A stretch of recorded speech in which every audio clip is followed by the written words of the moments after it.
Tonight, Jack Smith calling the Republicans bluff on their conspiracy theories. Plus, our live interview with the Democratic lawmaker who is suing Speaker Johnson for refusing to let her get to work. And then that moment in the New York City debate when Mamdani calling out Cuomo on his sexual harassment allegations.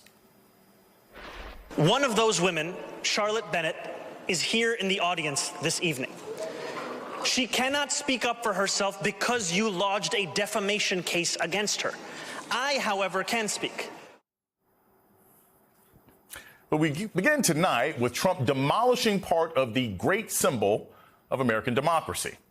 The East Wing of the White House now reduced to rubble so Donald Trump can build himself a playroom. Earlier today, Secret Service reportedly closed access to the ellipse to block journalists from capturing footage of the wreckage. The AP managed to get this photo. Trump promised his ballroom project would not impact the East Wing at all, and now he's made an abrupt about face. With the current building, it'll be near it, but not touching it, and pays total respect to the existing building, which I'm the biggest fan of. It's my favorite place. I love it. We determined that after really a tremendous amount of study with some of the best architects in the world, we determined that really knocking it down, trying to use a little section. You know, the East Wing was not much. In order to do it properly, we had to take down the existing structure. The American people are overwhelmingly opposed to this destruction. Only 24% are behind the idea. And it's going to be even more expensive than previously known. Trump upping the price tag to $300 million. That money allegedly being raised from private companies and individuals, including Comcast, MSNBC's current parent company. The move even has some Republicans on edge. Particularly bad. Bad. It looks like, people are saying, oh, the government's being destroyed. Well, now it looks like the White House is physically being destroyed. The optics are not good. Yeah, they're not good at all. Meanwhile, late night hosts pointing out that Trump's demolition is the kind of thing that movie villains do in the first act. This is the first thing aliens do in movies to announce they're evil. They blow up the White House.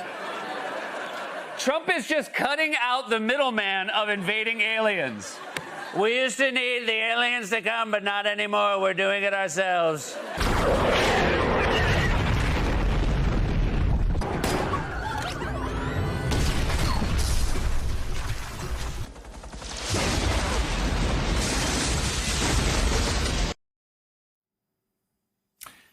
If this were the movie script for the final season of America, reviewers would be calling it riddled with cliches. I mean, come on, we've all seen the villain destroy the White House. Oh, wait, Trump is physically destroying part of the White House.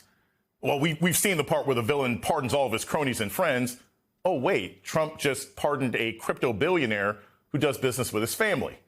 And wasn't it Dr. Evil and Austin Powers who demanded $1 million in ransom? Now Trump is demanding the Justice Department pay him $230 million. Joining me now to discuss, Maya Wiley, former SDNY civil prosecutor and president and CEO for the Leadership Conference on Civil and Human Rights, and Douglas Brinkley, presidential historian and professor at Rice University. Maya, I'll start with you. It's cliche to say, OK, Trump is a dictator and engaging in dictatorial acts. But I think what's important here is we have a president who's already been in bed with so many different businesses, so many different things that appear to be corrupt. What does it say that a new wing of the White House, where government business is conducted, is being built by private donors? Where does that become a problem down the road for this country?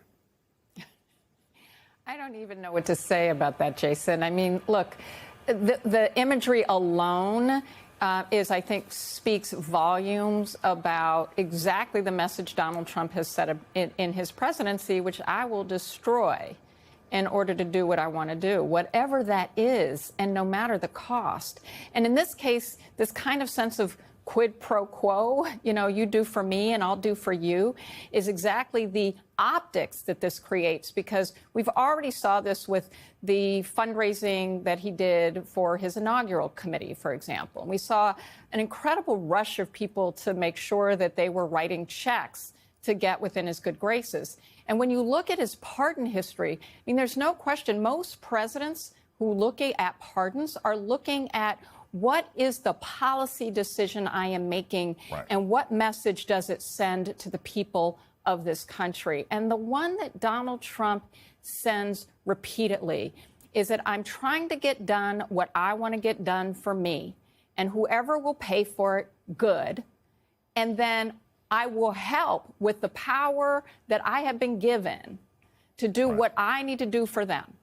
Because let's remember, this Binance, very wealthy Binance businessman, let's also remember what he was accused of: allowing sex trafficking, drug trafficking, child sex abuse to happen. This is like the fact that Donald Trump is sending the signal that this is okay by pardoning should also speak volumes at a time when we're talking about the Jeffrey Epstein files being made public. Douglas, I think it's something of note here.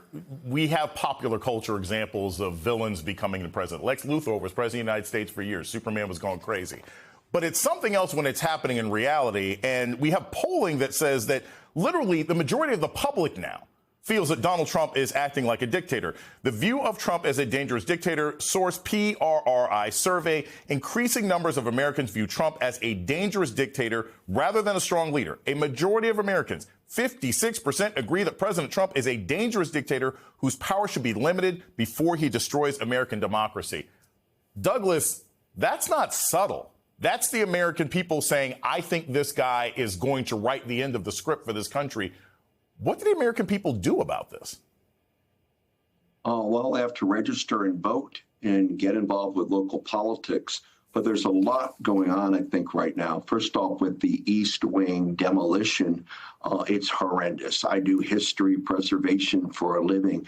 I think Senator Lisa Murkowski's spot on right, but I was wondering, where are these other Republicans? Since when is it okay to bulldoze the East Wing and lie? Like you just played the clip. Oh, it'll just be a little, it won't touch the building. And now have these videos and photographs. This is going to live forever. The images that we've seen, just like January 6th protest riot for Donald Trump. This will be a symbol of his destroying a part of the White House that's going to live on with photographic imagery long time to come, because many people aren't paying attention. Everybody's worried about rightfully so, the prices of the grocery, the shutdown, Medicaid, Medicare, Social Security, on down. But one thing people can understand, that only an ass would go in and blow up the East Wing in front of cameras in such a gratuitous and vulgar, it's just completely unsensitive to what any concept of what Washington, D.C. is, and why our National Mall is so special, and why we fix things incrementally and renovate in a proper ways and consult with the right architects. President Trump has a right to do a lot as a builder or bulldozer in his life as a business person, but I don't feel he has a right. I'm not talking legal rights. I'm talking an American citizen right to go in and firebomb and blow up iconic structures like the White House in such a willy-nilly and arrogant fashion. I don't see how it puts points on the board for him politically. And I think the MAGA movement that he created is starting to see this is a president more interested in legacy for himself, international affairs, and is forgetting the working people in his MAGA base that brought him to the White House for this second term. So, Doug, I want to follow up with this because you're a historian.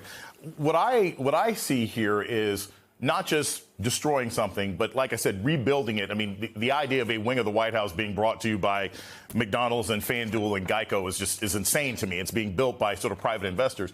But what I often hear from people saying is, these look like the actions of someone who's not planning to move. And the White House has generally been a place where people only make subtle changes because they know they're supposed to be gone in 4 to 8 years.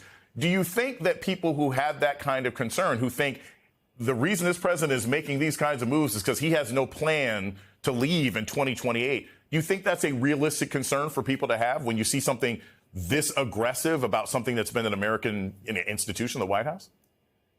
I'm not sure about that, whether the idea that he'll push for a third term. I mean, this is just quintessential Donald Trump. If you study his career in the 1980s in New York, he despised historic preservation. He fought them every sense of the way. He has no interest in the public lands or lakes or rivers. He thinks that a builder building, blowing up, and he doesn't. And then I hear commentators, Trump supporters saying, well, Theodore Roosevelt changed the White House. Theodore Roosevelt hated noise. He had pockets full of nuts to feed the squirrels. While Theodore Roosevelt was president, he wrote a book on the birds of Washington, D.C., and he didn't like to have the automobile because it made a racket. This is not Theodore Roosevelt coming in and smashing a hunk of American heritage. You do restoration with finesse and an open public forum and talk about it. This, to me, is just more grandiosity. He wants a Mar-a-Lago in Washington. He likes things gold. He has certain kinds of taste, and he's going to impose them on the American people. But to build an auditorium that's going to dwarf the White House, what the hell? Washington, D.C. is filled with ballrooms. You can't turn a corner in Washington without a ballroom. I mean, if you're going to do it modestly. But, of course, he doesn't do that because he thinks it makes him look big time because he thinks something bigger. But, Jason, he does bulldoze voting rights. Let's be honest. He bulldozes maps of districts even when Republicans are concerned about changing. So I do think your point and the metaphor here, which is he's willing to blow up and bulldoze even the most basic guardrails that ensure that people get to say who leads this country, who leads in the House or the Senate, is absolutely a big part of his agenda, and he doesn't mind lying to get there.